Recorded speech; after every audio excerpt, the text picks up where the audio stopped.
আপনি আপনি পরিবারের বড় ছেলে, আপনারা 5 ভাই। যদি আপনি সফল হতে পারেন, আপনি যদি কিছু ইনকাম করতে পারেন, আপনার পরিবারের সবার চোখে আপনি ভালো থাকবেন। আর যদি আপনি সফল না হতে পারেন, আপনি যদি আপনার পরিবারের কাছে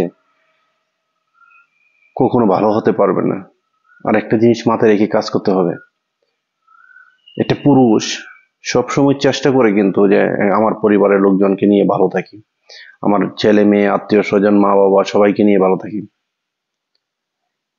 তখন এর চেয়ে একটা পরিবারের লোকজনের আর কি পাওয়ার থাকে? একটা পুরুষ সবসময় চেষ্টা করে পরিশ্রম করে যাওয়ার জন্য, তারপরেও দেখবেন যে পরিবারের কিছু লোকের মন আপনি কখনো খুঁজে পাবেন না, তাদের মন পাওয়া যাবে না। তখন একটা পুরুষ ভেঙে পড়ে যে আমি কোথায় কি করছি, আমি এত পরিশ্রম করেছি, আমি আমার পরিবারের কারো কাছে আমি কিছুতেই মন পাচ্ছি না। তখনই একটা পুরুষের মন ভেঙে যায়। আমি একটা কথা বলতে চাই, আপনার একটা পুরুষের অগ্রগতি বেড়ে দিতে হয়, আর বেড়ে দেয় কারা? পরিবারের লোকজন। সে যদি কিছু নাও করতে পারে, তাকে তাকে উৎসাহ দিতে হবে যে হ্যাঁ তুমি এটা পারতেছো, সেটা করো, তুমি তুমি পারবে। তখন সে তার মনের যে শক্তিটা আরো বেড়ে যাবে। তখন সে আরো মানে মনের গতি বেরিয়ে সে কাজ করে যাবে। আর যদি তাকে বলেন যে হ্যাঁ তুমি বসে বসে খাচ্ছ, তুমি কিছুই করো না, তুমি একটা ভাদা মিয়া, তখন কিন্তু তার মনটা আরো ভেঙে যাবে।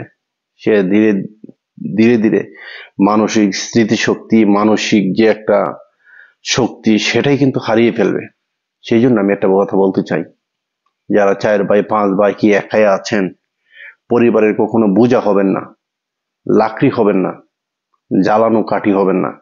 আপনি নিজের পায়ে দাঁড়িয়ে কাজ করার চেষ্টা করবেন, তখন পরিবারের লোকজন আপনাকে অবশ্যই ভালোবাসবে, পরিবারের লোকজন আপনাকে অবশ্যই পছন্দ করবে। আরে ভাই, আপনি পরিশ্রম করে কাজ করবেন, লজ্জা কিসের? পুরুষ মানুষের কোনো লজ্জা আছে নাকি? আপনি পরিবারের জন্য কাজ করছেন, আপনি খারাপ কোনো কাজ না করে যত ভালো কাজ আছে, যত কঠিন কাজ আছে সবই করে যান। মানুষ তো এখন অন্য অন্য বাজে লাইনে যে সব মানুষকে অপছন্দ করে। আপনি একটু ছোট করে ব্যবসা বাণিজ্য করেন, ইচ্ছে করলে আপনি কিন্তু ভালো কিছু করতে পারবেন। আর আপনি ছোট থেকে কিন্তু বড় হতে হয়। আর আপনি ঝট করে হট করে কখনো বড় হতে পারবেন না, সেটা যদি আপনি করতে চান তারপরেও পারবেন না। কারণ আপনি ওই জিনিসটা তো বুঝেন না, হঠাৎ করে কিভাবে বড় হয়ে যাবেন।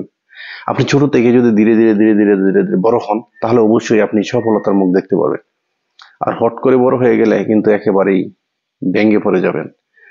তাহলে আমি যেটা বলতে চেয়েছিলাম, পরিবারের বোঝা হওয়ার দরকার নেই, নিজে কাজ করে নিজে সফলতা মুখ দেখেন, অবশ্যই একদিন আপনাকে সমাজ নিয়ে হাসি মুখে কথা বলবে। এখন যখন রাগান্বিত ভাবে বলছে, তখন হাসি মুখে কথা বলবে।